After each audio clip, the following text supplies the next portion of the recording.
Good morning students, welcome to the online classes. This class is conducted by St. James School and College. This class is for class 5th and this is your English language class. So here I have your first chapter, nouns. Nouns are naming word. Nouns is the name of any person, place or things or animal. In world सब चीज़ों को एक एक नाम दिया गया है, तो उन नाम को हम लोग जिस चीज़ से डिनोट करते हैं, that name is known as nouns. Here I have some examples. I kept my books in the cupboard. Here in this example I have two names. First is books and second is cupboard. On the second example, Denmark is an important city. So Denmark is a city name. And next is city. So any name is known as nouns. Next is types of noun. Common noun of any thing or animal or fruit of the same kind. कोई भी general category या कोई भी एक जैसी चीज़ों का नाम जिसमें हम लोग डिनोट करते हैं, that common name is known as common noun. For example, the cat at the door belongs to our neighbor. Cat एक एनिमल का नाम है जो कि जनरली एक कैटेगरी है. कैट उन कैटेगरी को हम लोग डिफरेंट नेम्स देते हैं. सो दैट नेम जो कि एक जनरल नेम है, that name is known as common noun. Next is neighbour. Neighbour is also a general name. जितने भी नेबर्स होते हैं उनके अलग अलग डिफरेंट नेम होते हैं, बट जिस कैटेगरी में उन्हें रखा गया neighbour, that name is known as common noun. Next is proper noun. Proper noun is exact different of the common noun. Proper noun is special names or individual names of that things or people or fruit or anything. That name is known as proper noun. For example, Jack knows how to play guitar. Jack is a person name, so that name is known as proper noun. Have you ever been to England? England is a country name. That is also different name. All countries have different names. So जितनी भी special names होते हैं या individuals name होते हैं, different category के different names, that names is known as proper noun. अगर same kind है, same kind को एक नाम से बताया जा रहा है, that name is known as common noun. But उन same kind के अगर different individuals name है, that name is known as proper noun.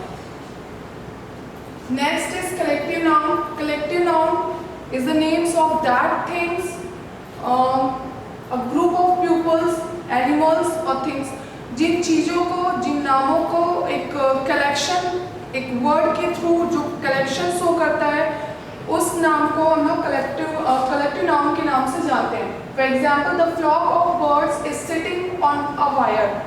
यहाँ पे हम लोग birds की बात कर रहे हैं कि अब एक बर्ड्स का झुंड जो है वो वायर पे बैठा हुआ है, बट यहाँ पे एक कलेक्शन है, collection of the birds, but flock word is showing that collection. The flock is known as collective noun. Collective noun में हमेशा सिंगुलर वर्ब लगता है because collection is already plural form. तो उस प्लूरल फॉर्म को, एक group को हम लोग सिंगुलर वर्ब से डिनोट करते हैं. Next is concrete noun. Concrete noun of that names of that things we can see, touch or feel. There have 5 senses: touch, smell, taste, see और hear. जिनके थ्रू हम लोग फील करते हैं, but उन चीज़ों को हम लोग देख सकते हैं, सुन सकते हैं, टेस्ट कर सकते हैं. तो वो चीज़ें जिन्हें हम लोग देख सकते हैं, फील कर सकते हैं, टच कर सकते हैं, सुन सकते हैं, टेस्ट कर सकते हैं, that name is known as concrete noun. The girl filled her bucket with water from the well. Here I have some concrete noun in this sentence. The girls is also noun, filled her bucket with water from the well. Bucket हम लोग देख सकते हैं, उठा भी सकते हैं. Water we can drink that. Well we can also see. So ये चीज़ें जो कि हम लोग को 5 सेंसेस के थ्रू फील होती हैं, that name is known as concrete noun. Next is abstract noun. Abstract noun is exact different form of the concrete noun. Concrete noun में जो चीज़ें हम लोग को 5 सेंसेस के थ्रू फील होती हैं, बट अब्स्ट्रैक्ट नाउन में वो चीज़ें जो हम लोग को 5 सेंसेस के थ्रू फील नहीं होती हैं. Names of feelings, ideas, quality or state which we cannot see or touch but we can only feel. For example, happiness, fear, wisdom, strength, वो चीज़ें जो हम लोग की इनर क्वालिटी है, बट वो हम लोग शो कर सकते हैं, बट अदर पर्सन उसे एग्जैक्ट किसी फॉर्म में नहीं देख सकते. That name is known as abstract noun. Next is compound noun. Compound noun are formed by joining 2 और मोर नाउन. 2 या 2 से ज़्यादा नाउन्स को ऐड करके एक एग्जैक्ट अपोजिट वर्ड बनाना. That name is known as compound noun. For example, time plus table both are noun, but time table को जब हम लोग ऐड करेंगे, नेक्स्ट वर्ड जो हम लोग का निकलेगा time table is exact different of both of noun.